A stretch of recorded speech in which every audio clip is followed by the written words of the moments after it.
Қайырлы таң, көк аспан, қайырлы таң, жер ана. Қайырлы таң, достарым, сәлем, сәлем, сәлем.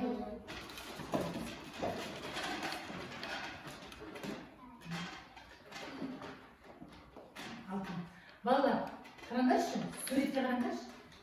Қай мезгіл бейнеленген? Көктем мезгілі, жарайсыңдар. Ал енді қараңдаршы, көктем мезгілінің ерекшеліктері қандай болады? Күн жылына бастады, я. Сосын не ерді бізде? Қар еріп, суаға бастады, я. Және шөптер шыға бастады, гүлдер. Сосын тағы не көріп тұрсыңдар? Ағаштар, папасымен, әкесімен, баласы не істеп жатыр? Теңге үй салып, құстарға үй жасап жатыр, е? Құстар жылжақтан ұшып келді, е? Көктемде ауа райы құбылмалы болады, бірде салқын, бірде жылы болды, е? Жақсы жарайсыңдар. Ал бүгінгі балалар біздің сабағымызда өтетініміз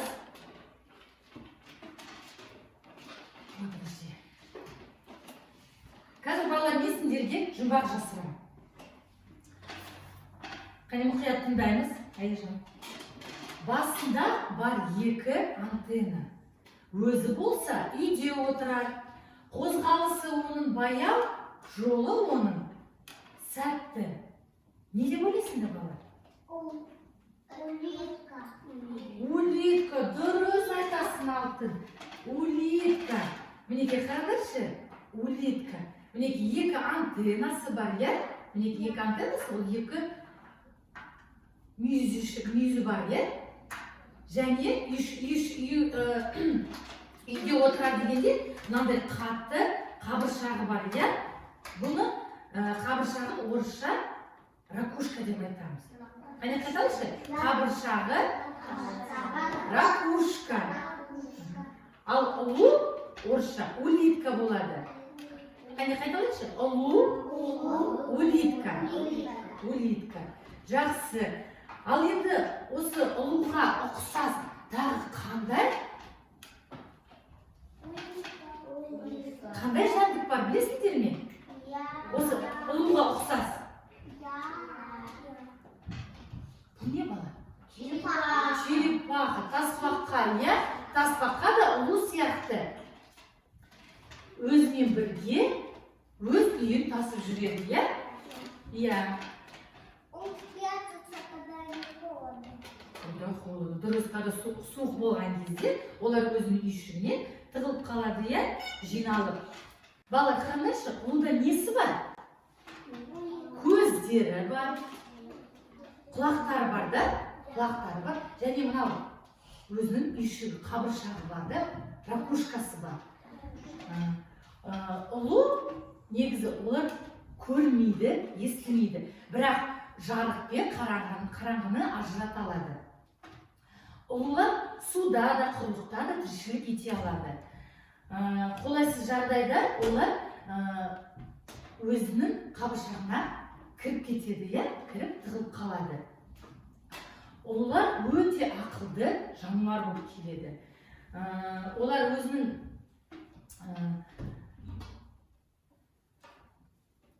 олар тек қана құрт құмырсқамен қоректенеді. Оларға қауіп төнген жағдайда өзінің үйшігіне кіріп кетіп тығылып қалады, я? Сол сияқты тасбаққа да өзіне қауіп төнген кезде тығылып қалады. Және мінеке ұлу және тасбаққа олар ең баяу жүретін жануар болып келеді, я? Ұлу ол тек қана құрлықта, бақта, бақшада ғана емес, олар аквариумда да өмір сүре алады. Солай ма? Ал енді балалар, қазір сендермен ермек сазбен ұлуды жасаймыз. Сендерді үстіне шақырамын.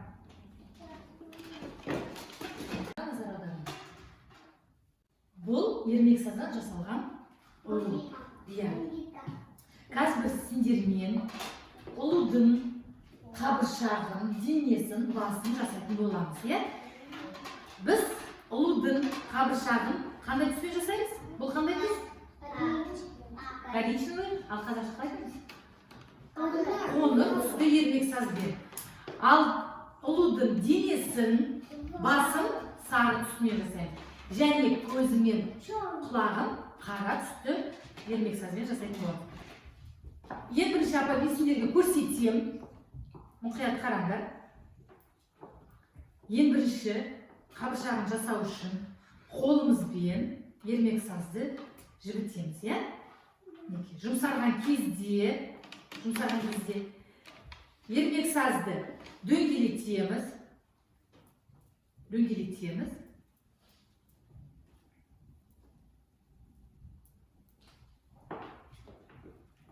Дөңгелеткеннен кейін алақанымызбен қысып, мынандай шұжық тәрізді жасаймыз. Көрдіңдер ме?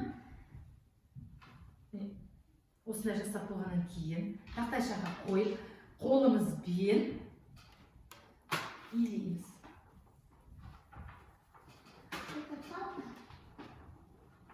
Палка сияқты, таяқша сияқты жасаймыз. Шұжық тәрізді жасаймыз.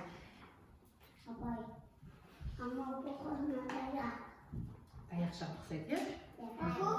Мінекей, шұжық тәрізді жасап болғаннан кейін ермек сазды спираль тәрізді етіп дөңгелетеміз. Мінекей, дөңгелетеміз. Ұлудың қабыршағы дайын. Сары түсті пластилинді ермек сазды алып, алақанымызбен жібітеміз. Бұл біз оның денесін жасайтын боламыз. Шұжық тәрізді жасаймыз. Бірақ қабыршағына дайындағанда ұзындау істемейміз, иә? Қысқалау істейміз.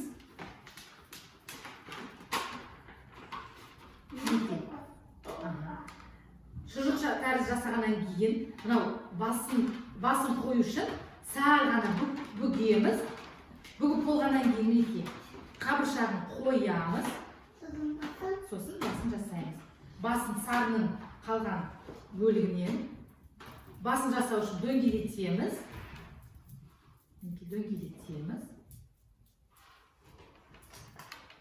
Дөңгелек болды.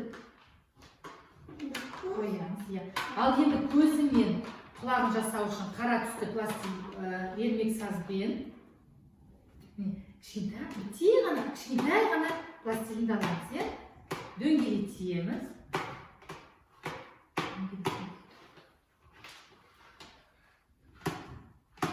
Мұқият қараңдар, қазір өздерін жасайтын боласыңдар. Құлағын жасау үшін мінекей бітей шұжық тәрізді кішкентай ғана дайындаймыз, иә? Антеннасы дейміз, ұлудың антеннасы деп айтады.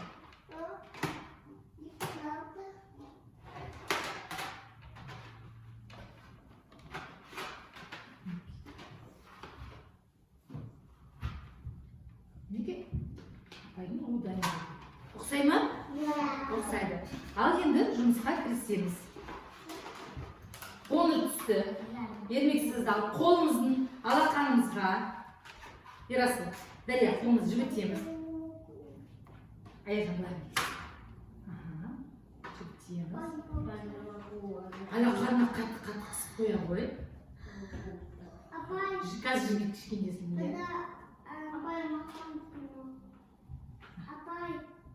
Когда она отведала, я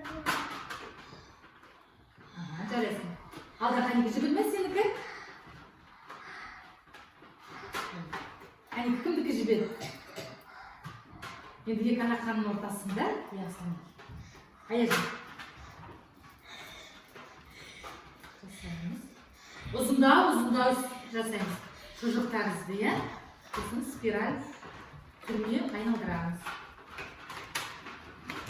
Қанекі кімдікі жібеді? Я тақтайшаның үстінде ақырын.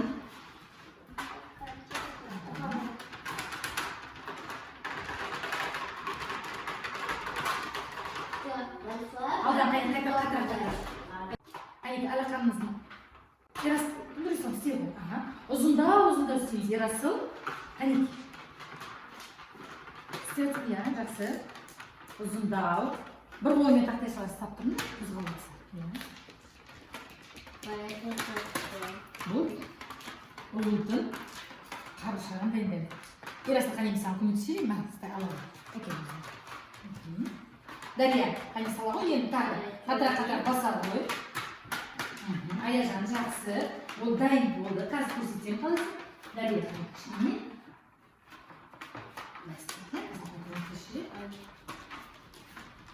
Жақсы, ол Ерасыл жақсы.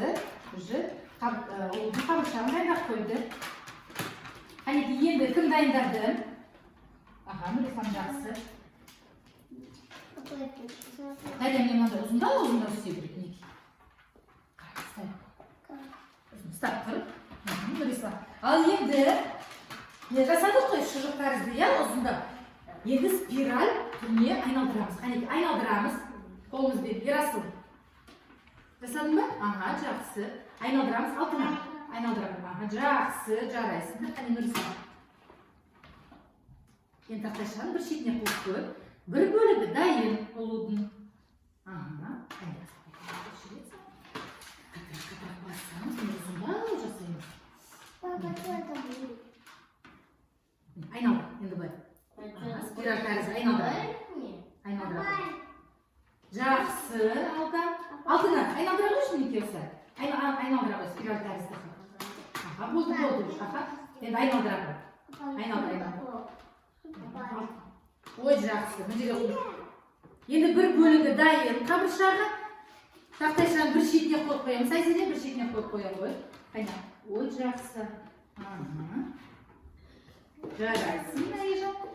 Міне қабыршағы дайын. Тақтайшаның бір шетіне қойып қоямыз. Алтын енді айналдыра қой. Айналдыра қой.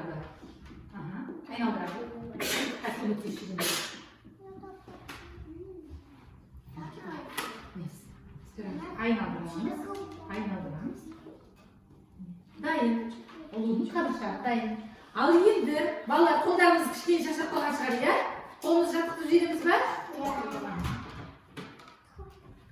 Менімен бірге қайталаймыз. Қанеки, қолдарымызды жұмамыз. Қолдарым менің жоғалды. Қолдарым менің қайда? Қанеки, санап жүрейік. 1, 2, 3, 4, 5. Маған тағы көрдіңдер. Қолдарымызды көрсетеміз. Жақсы. Менің құлағым қайда? Менің құлағым қайда жоғалып кетті дейді? Қане санаймыз. 1, 2, 3, 4, 5. Менің құлағым маған көрдіңдер. Қане құлақтарымызды көрсетеміз. Менің көзім жоғалды. Менің көзім қайда? 1, 2, 3, 4, 5. Менің көздерім көрдіңдер. Жақсы, жарайсыңдар бала. Қолдарымыз кішкене жаттықтырды. Енді ұлудың келесі бөлігіне көшеміз. Сары түсті ермек сазды қолымызға аламыз. Қайтардан жібітеміз. Нұрислам, алақанымызға. Ол қазір көздерін кішкентай жасау үшін. Алақанымызға саламыз. Жібітеміз. Екі алақаны. Алақанымызға кезек-кезек саламыз. Кезек-кезек саламыз. Жоқ, қайтардан тағы істеу керек. Ерасыл. Дария былай, неке, бір қолға, екінші қолға. Енді соны жібіту керекпіз. Иә, ермек сазын барлығы қатты болады. Бірақ біз оны өзіміз қолымызбен, өз жылымызбен жібіту керекпіз. Қайтардан. Ерасыл жоқ былай істей қоймай тұрғыш. Екі алақанға қатты-қатты қысып қойды. Жібейді. Кімдікі жібіді? Қайтардан шұжық тәрізді, бірақ ұзын жасамаймыз, қысқалау жасаймыз. Аяжан. Айналдырамыз. Көрдің ма? Қатар-қатар, мен алақанымен.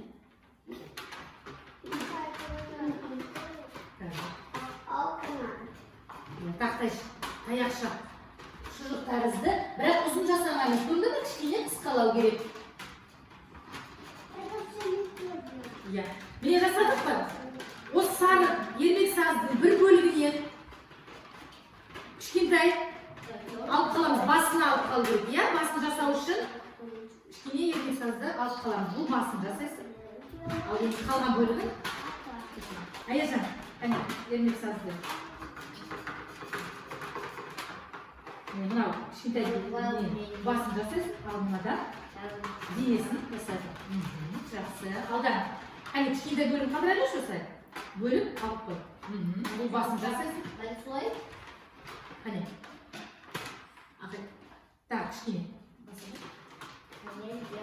Ал кім жасады? Жақсы. Аяжан, қане. Қайта. Қазір көрсетейін.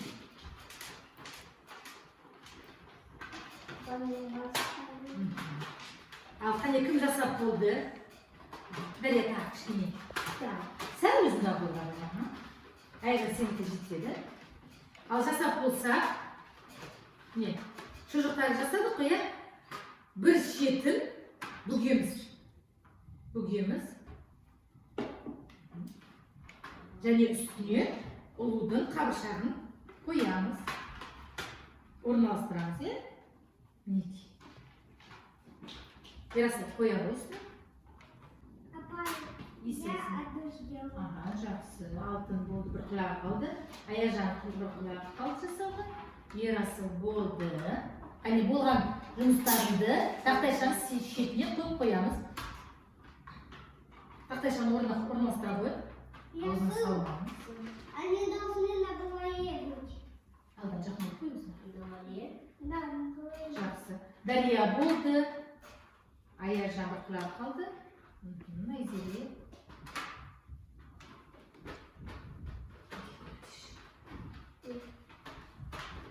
Қысып қояға түсіп қалмасын. Апа, не сделал? Апа, Жақсы қояға. Жарайсын алдан. Қалған ермек сазды жинап қойып. Тәрелкені ішіне салып қойыңда. буду ждать, пока не сделаю. Бізде алтын қалды, иә? Дария, сен ғой.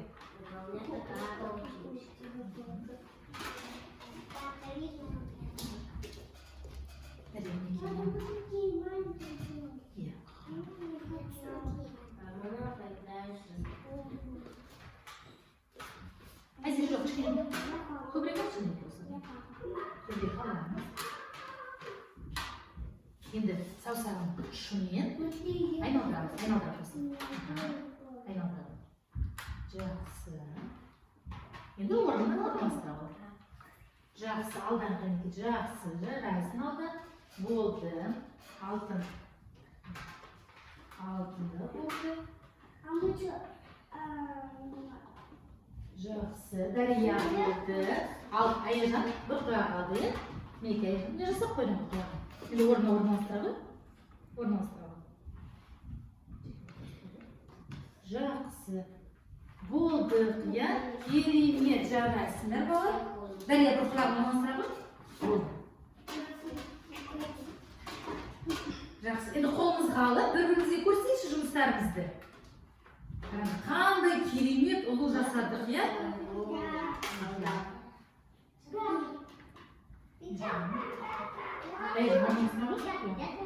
Дария, бұның бақ, ал, Айзере. Айзере, көтере ғой ұлыңды. Көрсете ғой қане бізге? Жақсы қасынан.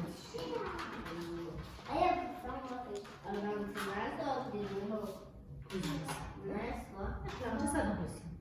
Қатырақ қысылып қойсын. Міне мұнан алады.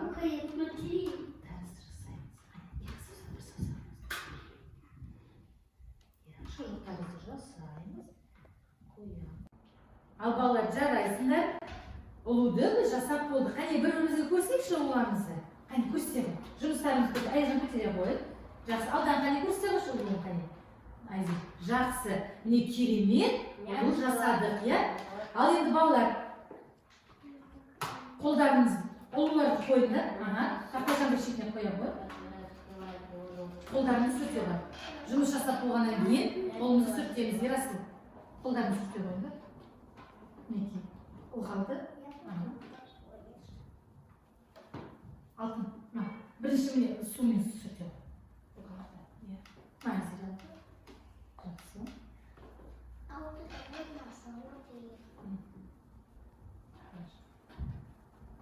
Болды. Отырыңыз.